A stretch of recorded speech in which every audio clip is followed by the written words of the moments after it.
So, right, first of all, then, James, I've known you for years, but can Yeah. you give me an introduction and just tell me about who you are and about your agency? Sure. Yeah. Thanks for having me on, Sue. Hey, everyone. My name's James. I'm James Cotton. I'm the founder and managing director of an agency called Onespacemedia.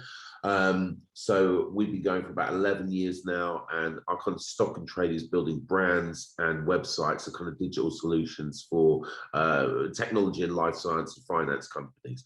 The reason for that is that there's a big concentration of those types of companies in our geography in Cambridge. I've been in kind of agency land for about 25 years now. First started out as a graphic designer, then I became a creative director, branched out on my own, started a graphic design agency, and then I started Onespacemedia with more of a focus on the web. So I'm a bit of an old hand in the agency game. Don't ask me how to use an iPhone or anything like that. I've got a bunch of people who are much better at technology than I am. But, I think it's a fascinating space, and as you know, Sue, I think that there's so many different disciplines in the creative industries. There's so much crossover, and I think there's more opportunity now for young people coming into the industry than there ever has been before. So, if I'm almost quite envious of you guys, because I think that there's just so many branches and different sort of ways you can branch out and do, whether you're a copywriter, whether you're in PR, whether you're in digital marketing, whether you're in photography, content. There's just so many different levels. I don't know what the kind of spread of people who are on this today is, Sue. But hopefully I can give you some pointers to get into the industry and get a foot in the door. And what sort of roles? So, we both run an agency and our focus is on content. And so during the week, we've had little spotlights on people who are in strategy or content creation, that kind of Yeah. thing. What kind of roles do you have in your agency? Because it's a slightly different Yeah, focus. sure. So, I mean, we have a kind of across the agency, we split between, I suppose, in general, it's more between designers and developers. So we got that marriage between technology and creativity. And I think, and then you've got project managers and people like that kind of surround production and help to kind of, and to keep everything going in the right direction. But I think mostly our internship program is around design. Now, the reason for that is that technology, we use a very specific set of technologies which require a specific set of skills. To take those skills directly out of university, often it's not the best thing for us to do, really. I think the interns who are coming out of university in computer science are often very, very green and require maybe a year or two of training before they're ready to kind of, to be active with us. Whereas in design, their degrees are often, and the backgrounds before that are often enough training for us to help them and bring them into the agency. So we have a scheme with Anglo Ruskin University, basically, and what we do is I lecture at the university. We help them in their degree shows and things like that. We set them briefs and things like that. We work in conjunction with things, and then at the end of their degrees, we help judge their degree shows. And so then we have a kind of a competition where we take the best three, basically, who get internship program, who get internships at Onespacemedia, and that's a 3-month paid position. And a lot of the time, those guys come through it, with flying colours, and they get jobs with us. So we've got probably 7 staff at the moment who have come through that program. Some of them 6 years ago. So I think that it's been a really, really effective way for us to meet people and also for them to get experience at the same time as well. That's interesting because, Sasha, who's just joined us, I did a similar thing with mentoring at Anglia. And then even though I wasn't necessarily looking to hire anyone at the time, it meant that when I was looking, I already had that relationship. And I was thinking, actually, yeah, she's great. Right, brilliant. Let's fast track this. And so when people come to you and maybe they've approached you in more of the traditional way, so CV, covering letter, that kind of thing, what are those things that make them stand out to you so that you, instead of just kind of ignoring and moving on, you take a second look? Yeah, I think there's a difference in the discipline between the designers and more business type roles and things like that. Now, in the same way there's copywriters, what can you do? The first thing is that you've got to show that you're passionate about the industry or the role that you're trying to get into. So if you're a designer, you want to have a great portfolio. You want to have done, even if you haven't got any paid commissions, it's good to have done some sort of test commissions or something like that to show that you're really, really interested. And I think the same thing, obviously, in copywriters or in PR, you've got to show that you're excited about the industry, and even though you may not have direct experience, you understand it at some level, and you're showing a real passion for it. And I think that's the key, because of course no one expects any sort of 21-year-old to have the full gamut of skills and understanding of the industry without any experience. I think for organizations that are looking for that, I think that's quite a selfish kind of approach. But I think that you've got to show willing to learn, but you've also got to show that where your understanding is at that stage. Do you see what I'm saying? So it's almost like, how do you put yourself above the parapet? Number one, don't put any mistakes in your CVs. Covering letters got to be bang on. Have people check it, whether it's your mum and dad, whatever. But think about ways you can get noticed. And I think it's easier in some of the more visual creative arts, because actually a strong portfolio is always going to stand out. You don't even have to read the cover letter sometimes. No offense, guys, but I think that you can just see a great portfolio, know that someone's technically gifted, know that they've got a good eye. Now, the key thing about design is that it's not just about the visual arts, it's actually about how you articulate your vision to your client as well. So being a good communicator, being a good writer, being good vocally is also part of the package. And so if I was ever going to hire a great designer, I would look for a great portfolio, good technical skills, good eye, but actually their ability to persuade our clients that their design, it has a rationale behind it. And that's the real difference between, that's where the upper echelon comes in, I think. And a thing that I'm always looking for as well is for the CV and covering letter to match the role. So as you all know, I'm hiring for a copywriter at the moment, and I've had some CVs that come in saying, I'm an aspiring designer, and da da da da da. And you think, but this is a copywriting role, and you've just told me that you want to be a designer. So, I've had 100 applicants so far. And so I want someone that really, really wants to be doing it. Yeah. And so one of the tips that I always give people is take the job spec and use that as a template. So if in the job spec it says, I'm looking for someone that's got a flair for writing for digital, and I'm looking for someone with an interest in technology and whatever. And so take that, it's almost like they've handed it to you on a plate. They're saying, this is what we want. And I wish I'd known this earlier on in my career, but now that I am actually hiring people, Michelle, who joined us before, her covering letter was all these things. I love writing for digital. I write blogs, I write case studies. I'm always learning, and all of the things in my job spec she matched. And I was thinking, wow, this is amazing. She's the perfect fit. And then it's only months later that I realized, oh yeah, actually what she did was take the job spec and just answer every point. That's really clever. And it was so well done that I didn't even notice that she was doing it. And it almost seems too obvious. But actually, if I'm hiring for a copywriter and these are the things that I'm looking for, if in the covering letter, which I want to be written well, if someone is saying, yeah, I can do all of this, and I'm thinking, brilliant. But then equally, say if it's design, you're going for a design role with James, then it doesn't mean your CV should be full of loads of graphics and that kind of thing, but don't just write it in Times New Roman, put a bit of visual flair into it. I'm not saying, James, do you ever get these ones where people have like graphs and percentages? I'm 50%, yeah, so there's a classic one in design where people, I don't know where this came from. I think it might have been a template that came off the internet at one stage. So you'd have like things like, it would say Photoshop 94%, Illustrator 92%, photography 61%. And you're like, but it's just nonsense. I think it's a nice way to jazz up a CV and put some infographics in. It looks quite cool on the page, but actually the information is completely moot. And so it's good to avoid cliches and not follow the pack. I think it's quite important. And also to show, to say, I've been following Onespacemedia for a few years now. I'd love the opportunity to work with you. I really like the client work that you've done for Churchill College or whoever.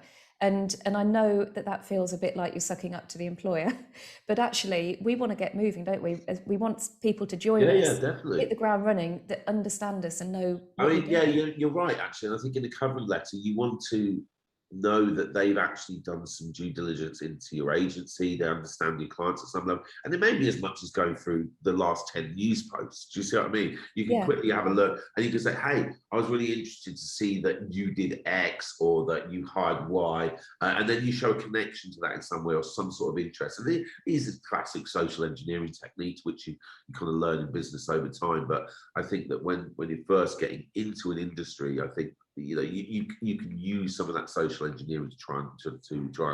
I was going to tell you a quick anecdote actually, in that the thing about designers is that they can be a little bit wacky sometimes, and I don't know, I'm an ex-designer myself, so hopefully I'm not being too out of order here. Those balloons that you can get that if they burst, they flood the place with confetti. Yeah. So we had a designer, I think she was from Hungary, and she wrote us the thing. And so I opened the envelope. It was this beautiful handwritten envelope, lovely, a lovely handwritten typography. And I thought, well, that's weird. It's got something in it. Anyway, I opened it up, and what she'd done is she had cut out this perfect, like the name Onespacemedia, but in individual letters. So Onespacemedia, about 20 times. So there was like, hundreds of these things. Anyway, I opened the envelope, they'd just gone all over the floor, right? And so we were just like, oh my God, what's going on? It's like a Friday morning. We're all laughing, we're drinking our tea in the morning, we're opening this thing. But there's just the floor's covered in, Onespacemedia letters.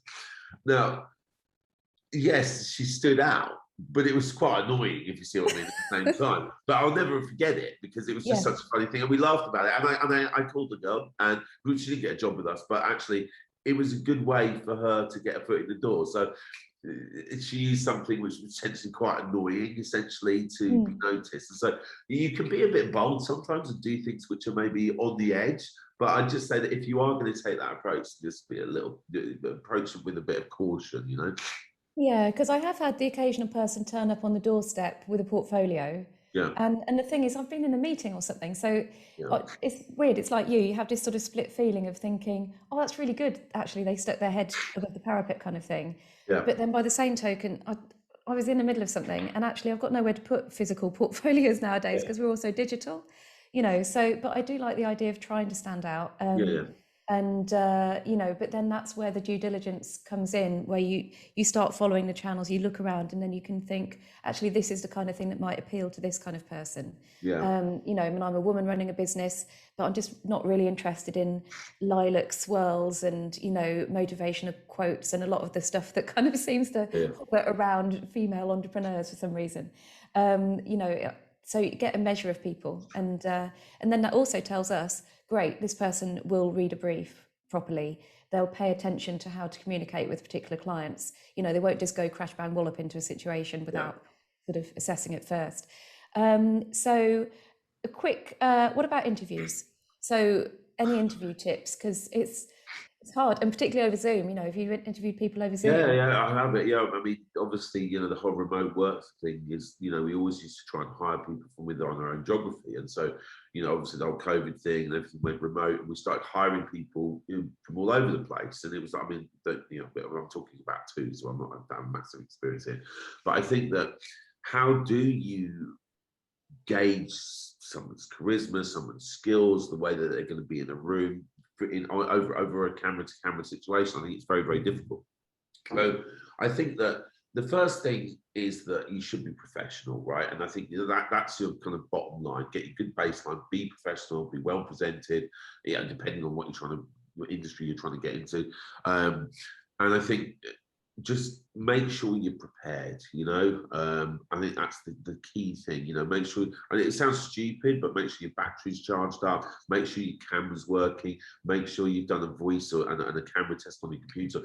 Clean the camera on your computer as well, just to make sure that it's not all blurred out. Don't use wacky backgrounds and all of this sort of this stuff that exists in Zoom and Google Meet and stuff like that. And just be prepared. And I think you never really know how an interview is going to come out. And I think the first thing in any interview, in any conversation in business, really is about establishing rapport.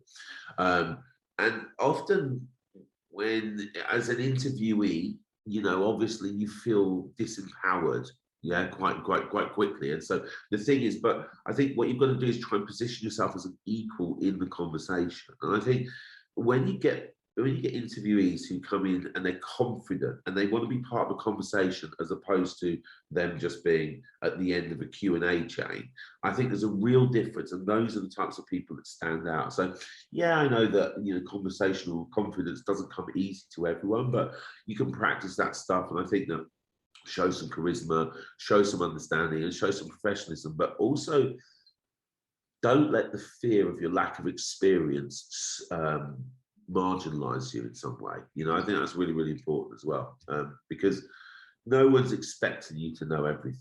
No one wants to trip you up. I think, well, don't get me wrong. I mean, some bosses are, horrible, and they in certain industries, and I think they do try and look to trip you up. But I think in general, in the creative industries, it's full of people who, just care about the industry and want to bring young people forward because they have an empathy because they've been there themselves. And I think that's quite important. Empathy. Try and tap into the interviewer's empathy. I think that's a good tip. And I'd rather have someone who shows a real willingness to learn Yeah. and who says, okay, so I don't know everything about the industry because it's changing every 5 minutes. How can they? But if they say, yeah, well, I listen to all these podcasts and I read these blogs and I've been attending some of these meetups, that's always a positive sign for me. But let me share a tip that someone gave me. In fact, an old boss of mine, after they made me redundant. So I think he was feeling really bad about it and wanted to, so one of my old BBC bosses, but he said, think less about, what questions are they going to ask and sort of refining answers. And instead, write yourself like a top 5. So who have I got on my screen? Like a Lucy top 5, a Luke top 5 of all the things that you're proud of that you've achieved at college or in the workplace, whatever. And that means you've got whatever they ask you, you've got an answer where the outcome, you can lead up to something that's really good. Yeah. So if they ask you that awful strengths and weaknesses question, or, tell us about a time that you messed up in some way, then you know that the end point is going to be how, okay, you overcame some adversity, but then you came out with this thing that got you loads of praise. Because it's very easy in interviews to kind of accidentally start telling this awful story about how something went wrong and you messed up, and you can't come away from it thinking, why did I tell them about that? People tell me all sorts of personal stuff in interviews. And I've been thinking, they're going to be sat in a coffee shop right now thinking, why did I'm not a therapist. Why have I just told all of that when I could have told about something else? So that is a really useful approach because you know that at some point during the course of the interview, you will get across all your good points. Yeah, definitely. I think that sometimes it's worth understanding that an interviewer also, they may not have lots of practice at doing interviews either. Do you know what I mean? And I think, don't get me wrong, my agency is only 16 people. I've probably employed somewhere between 70 to 100 people over my time.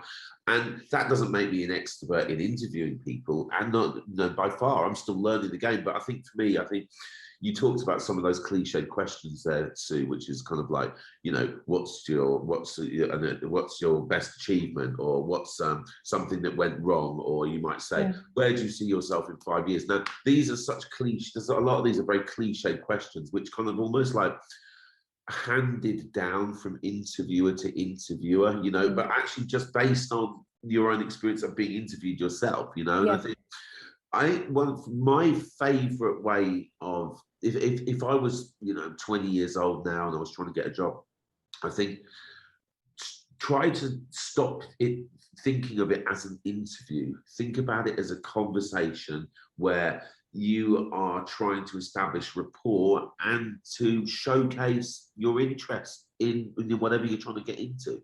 And I think that when you think about it as an interview, almost like you can clam up and it's like, I've got my suits on, there's my tie right, I haven't cleaned my teeth, and you're all worried and sweating and whatever like that, you're worried about the night before, it might be your dream job. I think that if you can relax, rather than being stiff, and someone says to you, what's your greatest achievement? You're like, I won sports day when I was 13. Like, and I think, it's about having that rapport, having that conversation. And I think that's really, really important. I think that the more that you can learn to establish yourself as an equal in a conversation is the better. If you think about yourself as being subservient, about being marginalized, actually that's going to come across as a lack of confidence. So just think that you're just having a conversation with someone you haven't met. And I think that's a much better way of establishing rapport. And I keep saying about establishing rapport, but it's about creating almost an emotional connection with the interviewer. And I think that's really, really important because they've got to like you. You can have the best skills in the world. They're not going to hire you because they don't like you. So just because you've got skills doesn't mean to say that you're going to get hired. And I think it's really, really important to think about how you're going to fit into that environment. I think, and that goes back to what you're saying about the preparation as well. And I thought that was a really good suggestion that you made. If it is going to be on Zoom, if it was face to face, I would always get there at least an hour early. Yeah. because you can't beat the opportunity just to sit next door in a coffee shop and just, just take a breath. But Yeah. just because it's on Zoom doesn't mean, just rock up. I mean, like Yeah. I do, Sure. rock up 2 minutes before the Zoom meeting and, Yeah. oh God, the link doesn't work. Yeah, test it the day before and Yeah. all of that stuff. And then that will help you relax during the whole thing. And then a thing that I always like to tell people about that often gets overlooked is what you do afterwards. Because I think what you do after an Yeah. interview is really important. And so it's really nice to send an email to say thank you. And sometimes people say, okay, even if I'm not successful with this position, it was lovely to have the opportunity to meet you, that kind of thing. It's Yeah. really nice, old-fashioned manners, really good. If you don't get the interview, the job, if you get an email to say you haven't got the job, then equally still reply, because you never know. There could be, I've done it loads of times before. Someone has come to us for an interview. They haven't been the right fit for that role, but someone else has emailed me and said, "Oh, Sue, do you know anyone that's got skills in this?" I think, Yeah. yeah, brilliant. That girl I interviewed the other day. So the thing is, if you don't reply, if an employer tells you you haven't got the job and you just don't respond to that, particularly if they give you feedback as well, then that's a bit rude, and you don't know what doors you might be closing. Yeah. Definitely. I mean, what about you, James? Any thoughts on the Yeah, after? I thought that was a really, really good actually, and I thought you were talking about getting to the interview an hour early, and I think there is equivalence of that in in this new kind of environment and the way that we're sort of conducting interviews, and that I think LinkedIn's really good as well. Like, learn about your interviewer. Yeah, what do they look like? Because you don't want to sort of be Mm, unprepared and they've got some ridiculous beard that's going to make you laugh on the camera. And I think, understand them. What's their experience? Because, I think this comes into that whole idea of social engineering. To understand the person you're having a conversation with, you can never have enough understanding. But at the end of the day, remember that you are trying to manipulate this person to give you a job. And as you were talking, I thought to myself that actually being an interviewee is very similar to being a salesman. You were talking about what you do in that. And so, I mean, most of my job within my business, guys, is around sales. And so, I meet clients, we have these initial kind of meetings, and then I'll follow up with emails, and then we'll come to a proposal. And I thought to myself, actually, the process of the interview and the follow up around that is actually quite similar, because mm, we meet face to face and we're trying to establish chemistry. We're trying to establish that, we understand their problems, we understand their industry, in the same way that you're trying to establish that you have an understanding and a passion for the industry, and, you've got some level of understanding. Then afterwards, one of the key things that I think, we've got quite a high success rate in our sales at Onespacemedia, and a lot of that is actually down to our follow-up process, because as soon as that interview or initial call is over, I will think very carefully about what they've said, because you always think to yourself after a conversation, "Oh, I wish I'd said this, or I wish I'd done that." And so, but why not follow up with that? So you can say, okay, let's say, for example, you didn't answer a question the way you wanted to answer. Say, "I'd like to clarify that this happened and this is why that," and you can add to it, and here's some links and here's some understanding of that. And so what you're doing is that you're making the interviewer remember you, yeah, and you're also reaffirming your confidence. You're adding value, you're adding more content around. You're almost cheating the process a little bit, because you're getting in more information and more answers to question and links, or whatever you're trying to provide with it, which I think that if you deliver that in a clever way, I don't think you need to be badgering them all the time and start following mm, them on the social networks and all over the place and hit them up on Twitter and everything. But I think a really, really good follow-up is essential. But I think that if you are going to follow up, don't just say, "Oh, thanks very much for interviewing. I really enjoyed it. Love, Jacob." It's actually more about, you asked me about this and you said this. And then what you want to do is just bring that value. And it's another way of being remembered as well. Because the thing is, as an employer in a small business, and the vast majority of businesses are small businesses, then you want people working in your company that really want to be there. So Yeah. that kind of thing shows they care as well. In a way, don't go over mistakes that you think you made, but like you say, like James is saying, any way that you can add value, then it's really good. And that might just swing it. If it's down to you and another person, the employer might just think, "Oh, actually, okay, right, I'll go with them because I know they really want to be here." Okay, so what about you've given them the job, they've joined you, maybe it's an internship or another kind of early career sort of role. So Yeah. what are those things that you like to see in the first weeks or months when they're being part of your team? That's I think that we don't expect people to suddenly be mega earners and things like that. It's really interesting that, because I probably had maybe 30 interns, I suppose, maybe through Onespacemedia over the last few years. And we do a 3-month program. Now that 3-month program is actually, we say to them, you're actually going to be on active projects within a month, basically, within your first month. And I think, so what we do is we get them to shadow different people in different departments. And so, in the first kind of week, it's really a bit of, it's about, you have to be a bit of a sponge and just absorb things. But I think, on that first day, you want to see a willingness to learn, an ability to listen. But actually, what you want to see in quite a short space of time is a confidence, and I think that's quite important, because no one expects you to know everything, but a confident person asks to learn something. So it's like, I think, so you might be in a meeting, let's say, talking about, I don't know, project management framework or something, and it's probably washing over your head, and you might feel a bit intimidated by a lot of the lexicon within an industry, a lot of the vocabulary and the acronyms, and some of the slang that occurs in creative industries, and also within specific business environments. And I think there's nothing wrong with pulling someone aside after and saying, "Oh, hey, I was a bit out of my depth in that meeting, and I was just wondering if you could talk me through X or Y, or tell me about, I don't know, Prince 2 project management or something equally fascinating as that." But and I think, and that shows a level of confidence, because it shows that you're human, and it shows that you want to be part of the system. I've had interns that will, work all day, and then they'll go home at night and then work on freelance stuff, and they will almost practice it. To you an analogy of this, when I was about 20, I lived in South London, and this is well before, no, I was 19 actually. And this is well before I got into design or advertising or anything like that. And at night I worked in a pub, and in the day I worked on a building site. Now, I was the worst builder of all time, quite frankly. And I spent sort of 6 months with this sort of hardcore crew of Scottish guys, but I really was desperate to learn a trade.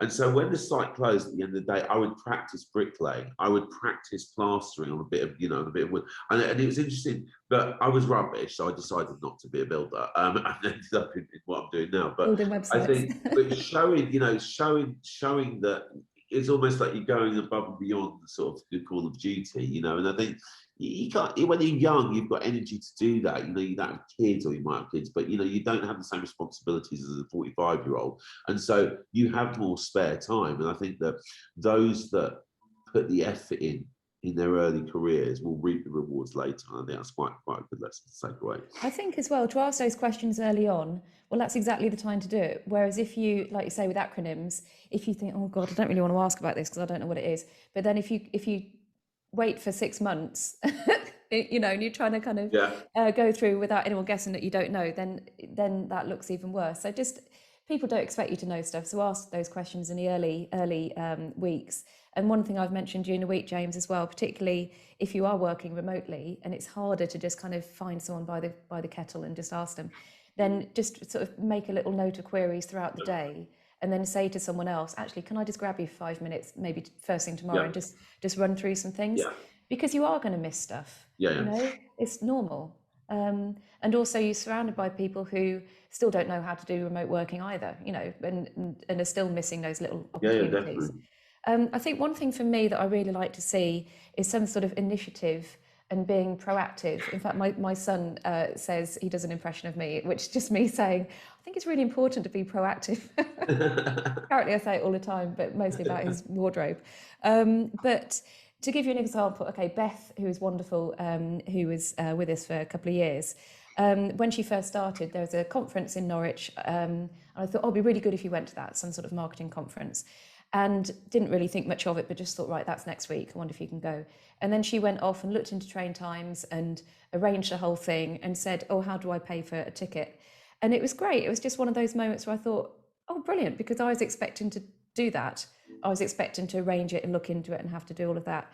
And just those little things where someone shows that they're capable and they can just get on with things and they can think around a task rather than, or say if you give someone a job to do, and then they just do it once, and then the next month rolls around and they don't think, oh, this is going to be a Yeah, monthly thing. And then you think, but what did it not occur to you? Is that not obvious? yeah. So anyway, any other kind of big mistakes that people make in the first few weeks in joining a new company? I've got stories that I can tell you and stories that I can't tell you. Um, I think that, yeah, I think that sometimes people come into a company and they think, oh, they've done all the work. Do you know what I mean? They've got the job, they've got the internship, they've got their feet under the table. That's it. But I think you learn real quick in business that you never really got your feet under the table in anything, and I think that's quite important that you get people. I've had people that work really hard and thought these guys are going to be fantastic, and then they've come in and they'll be quite arrogant and they'll be like, well, we're going to do it, I want to do it my way. And I think that, don't get me wrong, I think it's some of the, if you're Michelangelo or something like that, then maybe you can have that level of arrogance early on in your career. But I think arrogance real quick puts people off you. And I think that you do have to be a bit demure. You have to sort of, I think it's important as you're finding your way into a system, you've almost, even if you're quite a boisterous or an outgoing sort of person, you do have to sort of fade into the system a little bit. You don't want to put your head above the parapet too high. It's quite a delicate balance, actually, because the last thing you want to be labelled as is someone who's annoying. Yeah, it's like, oh God, and I've got to be shadowed by the intern today, or something like that. And I think it's really important because, I think you've just got to establish that rapport as you do in the interview. You've got to continue that. Have a pen, look to be writing things down, look interested. You might be writing absolute nonsense on your paper. I mean, I've just written LinkedIn photo here, for example. That doesn't mean anything afterwards, but it was just notes that I was taking as we were talking and what I want to talk about with you. And I think don't, I mean, different. And we pay our interns rights too, and I think that's a big motivation for people to understand that we do expect something back. Now, a lot of internships are unpaid. You and I both have similar feelings about this too, where we think it's slightly out of order. But I think in those unpaid internships, they're slightly different. I think you can have a different relationship with the organisation as you can to when you're paid. But if you are being paid, you've got to consider yourself an employee. And you've got to act professionally. You can't be calling in sick, 2 days in a row. You can't, because businesses run on deadlines. Businesses run on reliability. They run on reliable people delivering the work that they're getting paid to do.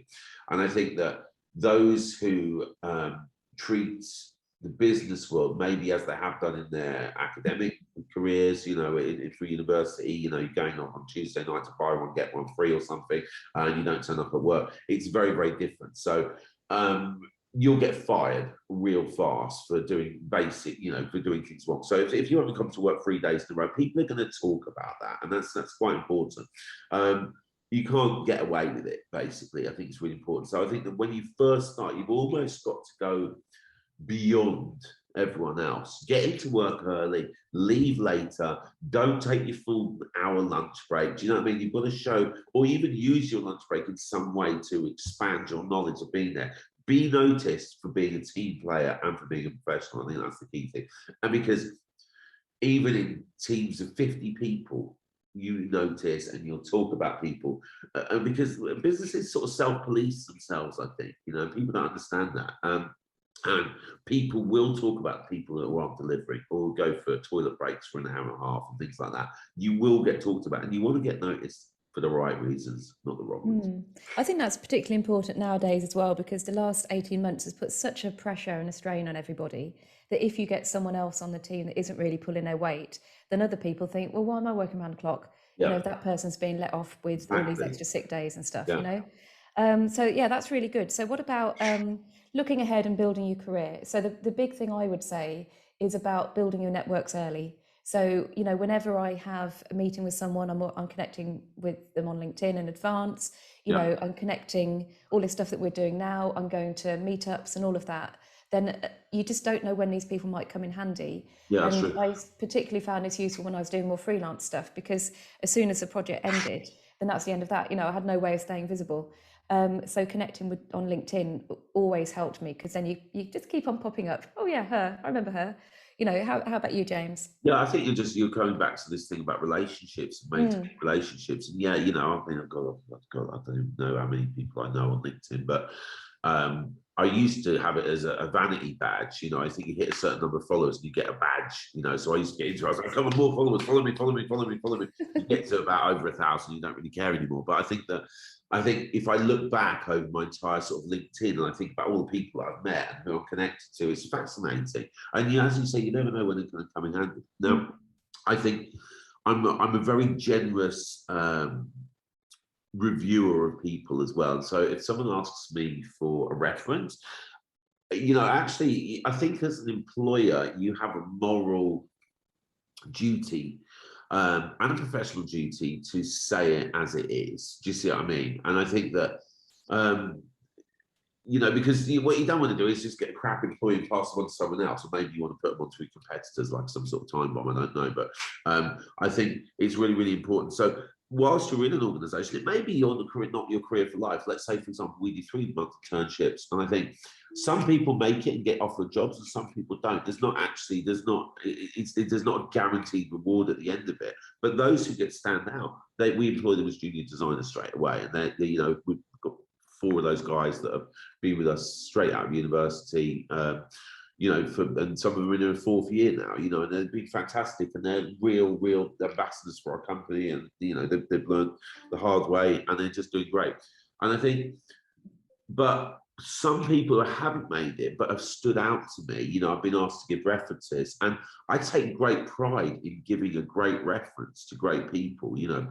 I had one person, I said, I've had the pleasure to work with X, and I said that if you have the opportunity to hire this person, then I suggest you do so immediately. And I think that it's important. So if maybe someone's not a great fit for your organisation, you can still something like that, but you can still make a great professional impression. And I think, most humans are kind by nature, and I think, and that extends into the business world. And I think that one of the key things for young people coming to business is remember that people are human, and in the same way that you want to influence someone, I don't know, maybe you want to join a football team, or you want to have a date with someone.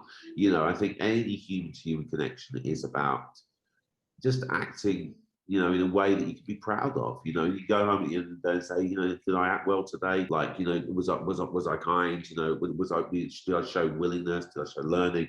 And so think about the qualities that you want to have as yourself, and then just transpose those into the professional world as well. I think that's really good advice.